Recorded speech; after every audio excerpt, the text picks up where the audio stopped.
Alors elle renaît, oui, et puis elle prendra beaucoup d'essor parce qu'on a rencontré beaucoup de présidents de comités paralympiques nationaux ici qui étaient extrêmement intéressants pour nous signaler différences de traitement, comment ils travaillaient dans chacun des pays, les problèmes qu'ils rencontraient, mais aussi tous les espoirs qu'ils fondaient dans le développement du parasport notamment, parce que ça c'était le sujet de cette journée.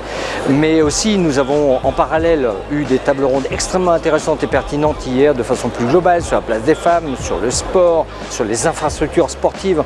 Donc on a vraiment eu une vision plus globale de comment les fédérations travaillent, quels sont les problèmes qui se posent aux collectivités territoriales, aux clubs, comment ensemble dans la francophonie on peut travailler pour améliorer la situation des uns et des autres par un échange d'expériences. Et puis comment ne pas mentionner aussi pendant ce festival cette magnifique compétition de tennis de table où 16 ou 17 pays étaient représentés. Ça, c'est une grande première, vient de me dire le président de la fédération de tennis de table de Côte d'Ivoire. C'est une grande première parce que une manifestation comme celle-là, non seulement permet à chacun de se confronter à des richesses, à des différences que nous avons de niveau, mais ça a donné l'envie à énormément de jeunes qui étaient présents dans ce stade, aux fédérations, aux entraîneurs, d'aller beaucoup plus loin dans le tennis de table. Donc un grand événement permet d'avoir un engouement de la jeunesse qui permet de pratiquer du sport, qui permet de parler de sport santé, de sport bien-être, qui permet de parler de sport compétition. Quoi rêver de mieux? Je crois qu'on est arrivé à beaucoup d'objectifs au travers de ce séminaire.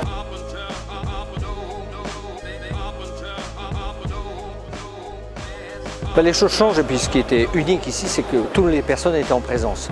On peut faire beaucoup de choses en visio, on peut expliquer des choses, mais la visio pour moi reste dans les problématiques techniques que nous devons mettre en place. Là, au travers de la présence des présidents de fédération, de la présence des collectivités territoriales, de la présence de ministres que nous avons eus, là on entend, on écoute les autres.